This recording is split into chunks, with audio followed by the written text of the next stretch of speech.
মৃত্যুর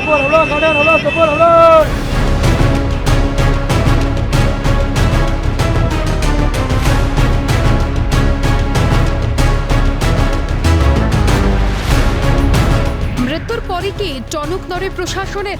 সল্টলেকে ঘটনার পরই তৎপর হচ্ছে রাজ্য। দুর্ঘটনায় রস টানতে বাসের চাকায় নিয়মের রশি। কোপ পড়ছে কমিশন প্রথায়। বৃহস্পতিবারের বৈঠক থেকে পরিবহন মন্ত্রী স্নেহাশিস চক্রবর্তী স্পষ্ট জানিয়েছেন, বাসের রেশারেশি পেছনে লুকিয়ে রয়েছে কমিশন প্রথা, যা পুরোপুরি তুলে দিতে চাইছে রাজ্য। আমরা যেমন এই যে কমিশন প্রথা, এটা তোলার কথা বলেছি, যে বাসে কমিশন নিয়ে বাস চালানো হবে, আর সেই ড্রাইভার, গরিব ড্রাইভার, সে আর দুটো পয়সা বেশি পাওয়ার জন্য ওভারটেক করে জনবহুল জায়গার মধ্যে দিয়ে আমরা নিজেরাও চোখে পড়ে যে রেশারেশি করে চালায়। এইটা বন্ধ করার জন্য তাদের বলা হচ্ছে যে তারা বেতন কিভাবে দেবে তাকে, সেটা পদ্ধতি পরিবর্তনের কথা বলা হয়েছে। এবং আমরা এটা বিষয়টা অবশ্যই দেখব। রেশারেশি করে বাস চালানো কলকাতার বুকে আর করতে দেওয়া হবে না। এখন প্রশ্ন, কি এই কমিশন প্রথা? কেন বাসের রেশারেশির জন্য দায়ী করা হচ্ছে কমিশন প্রথাকে? বাসের কমিশন প্রথা দীর্ঘদিনের। আগে যখন বাসের দুদিকে দরজা ছিল, তখন একটি বাসে থাকতো একজন চালক এবং দুজন কন্ডাক্টর। তখন চালক পেত 12%, দুজন কন্ডাক্টর পেত 6% করে। বর্তমানে বেসরকারি বাসে চালক কমিশন হিসেবে পান 15% ও একজন কন্ডাক্টর পায় 9%।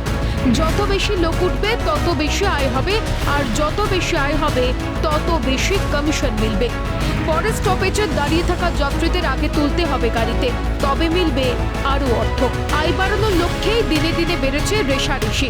তবে দুর্ঘটনা রুখতে শুধু রেশারেশি বন্ধ করলেও হবে না, পরিকাঠামো উন্নতিকরণের পাশাপাশি সচেতনতা বাড়াতে হবে বলেই মনে করছেন বাস সংগঠনের মালিকরা। সরকারি বাসে এই মুহূর্তে টেন্ডার নিয়ে বাইরে থেকে ড্রাইভার কন্ট্রাক্টর নিয়ে সরকার গাড়ি চালাচ্ছে। তাদের 2750 টাকা হচ্ছে সে পার ডে ইনসেন্টিভ, এবং তার উপরে কিন্তু কমিশন আছে। তাহলে সরকারি বাসে কেন কমিশন আছে? লাভের অংশ দেখছে না বলেই তো সরকার কমিশন সেটা বৃদ্ধি করেছে। হয়তো ওদের 8 ঘন্টা ডিউটি, কিন্তু 2750-এর ওপরেই কিন্তু তারা কমিশন দেয়, একটা ইনসেন্টিভ দেয়।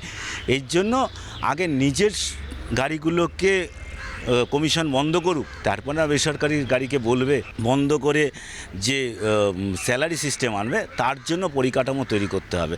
আর এটা আনলেই যে একমাত্র দুর্ঘটনা বন্ধ হয়ে যাবে তা না। দূরপাল্লার গাড়িতে এবং বিভিন্ন স্টেটে দেখবেন স্যালারি আছে, তা বলে কি তা ওখানে হয় না, দুর্ঘটনা ঘটে না?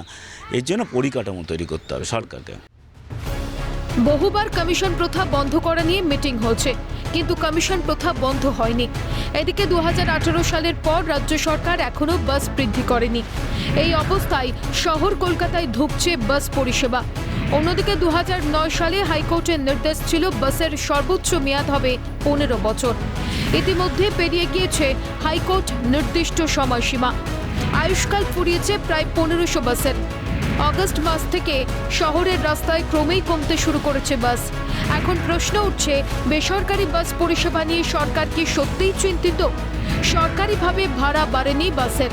এই অবস্থায় বাস মালিকরা চালক কন্ডাক্টরদের বার্ষিক বেতন প্রথা মানবে কি? কমিশন প্রথা বন্ধ না হলে আদৌ কি বন্ধ হবে রেশারেশি? বাসের থেকে কি অটো, টোটোর মতো ছোট যান পরিষেবায় বেশি গুরুত্ব দিচ্ছে সরকার? বাস চালকরা মানবে কিনা সেটা বড় প্রশ্ন।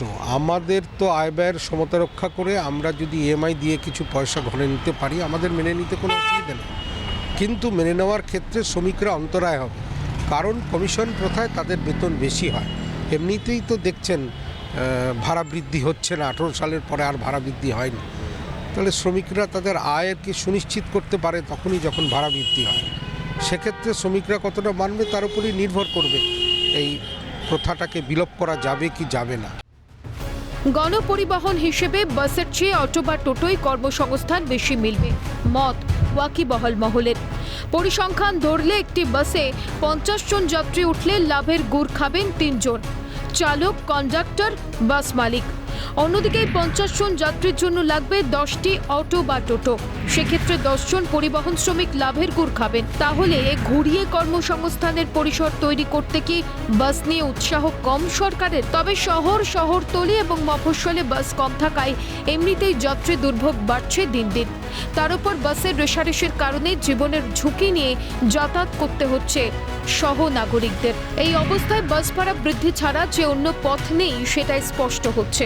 বাস মালিকদের আর্থিকে পৌঁছবে সরকারের কানে, নাকি এসওপি মেনে বাস শ্রমিকদের বেতনভোগ করতে উদ্যোগ নেবে পরিবহন দপ্তর? ক্যামেরায় সঞ্জীব সরকারের সঙ্গে মফিজুল ইসলামের রিপোর্ট, ক্যালকাটা নিউজ।